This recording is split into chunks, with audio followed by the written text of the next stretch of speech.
Hey, good morning, everybody. Here we are. Another great opportunity that we have to get our day kicked off and get our day going right with a dose of God's Word.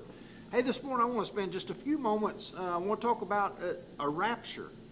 The rapture, is one of these popular theories, and I'm going to put it that way, theories out in the religious world based on this premillennial kingdom and all these types of things, and there's so many things that's wrapped up into this era. Jesus is going to come back. There's going to be a tribulation. There's going to be wars and rumors of wars and earthquakes and all these other kinds of things. And a lot of this stems from the 24th chapter of Matthew. It's also parallel chapters, Mark 13 and Luke chapter 21.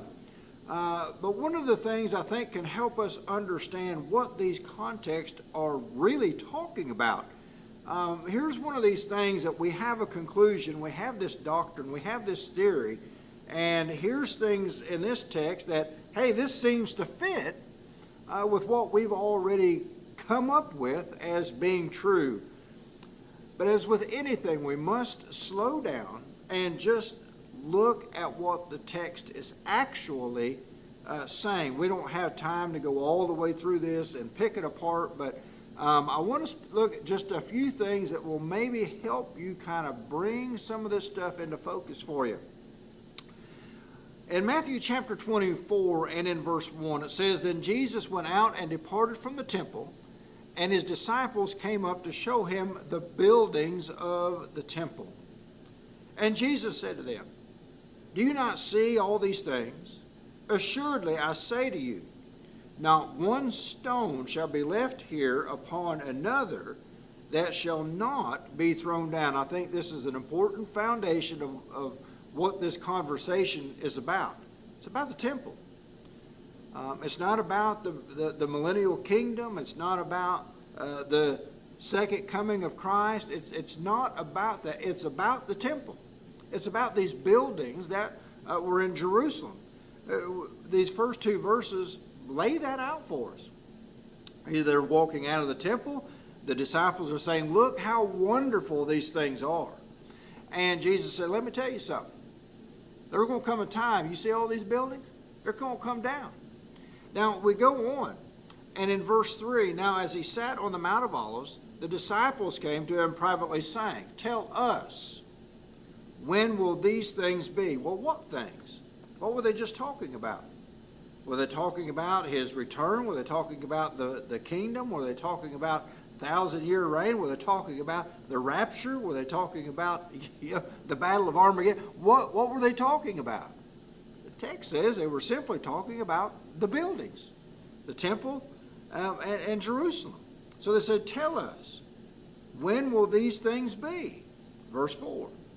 "And Jesus answered and said to them, 'Take heed that no one deceives you.'" A lot of times when we read things, we read that "you" as, "Oh, he's talking to me." No. He's talking to the people he's talking to here in the text. The disciples, the apostles. "For many will come in my name, saying, 'I am the Christ,' and will deceive many." Verse 6, "And you," not you as in me, but you as in the disciples. What are they going to see?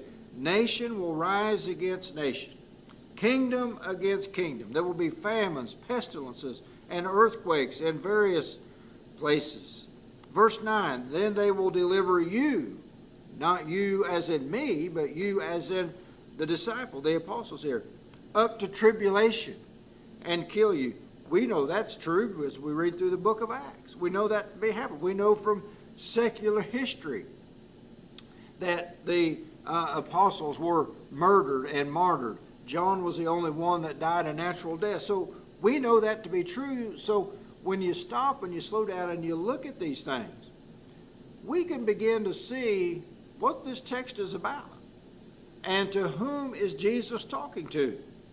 The conversation is about the destruction of Jerusalem. Not some time to come. He's not going to come back and they're going to rebuild it and destroy it again. No. We know from secular history that Rome destroyed Jerusalem and the temple in AD 70. And we know it was going to be in the generation of the apostles because he keeps making reference to you in this text, as in to them. He goes on and he says in verse 14, and this gospel of the kingdom will be preached in all the world as a witness to all nations, and then the end will come. Well, we know that Paul wrote over in the book of Colossians, when he wrote that letter, he said he was a minister and the gospel had been preached everywhere. So we know that has been fulfilled here in Matthew 24 and verse 14. And once that gospel had went out into all the world, Jesus said, look, then the end will come. Well, what end? Well, what have they been talking about? Did he take a left turn? Did he drive off the cliff? Did he change direction of the conversation? I don't believe so. The end of Jerusalem. The end of the temple. And I know that can be extremely difficult for a lot of people to believe, but that's just what the text is saying. Mankind, the religious world, has drilled down and pounded in people's head that there's going to be a rapture. There's going to be, the mark of the beast, is to us, and this great war of Armageddon and all this other kind of stuff. But just because it's been pounded for generations now, that doesn't make it true. Just look at this simple text in Matthew chapter 24. I mean, we could go on and on, we could dissect this, but we just don't have the time. But I just want to take a moment to maybe shed a little light of what's it really about.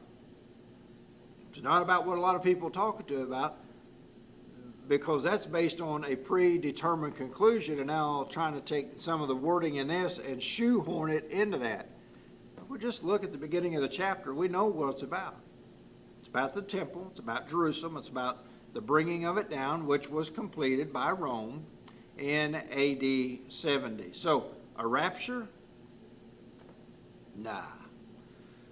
This chapter doesn't teach a rapture. This chapter teaches the destruction of Jerusalem.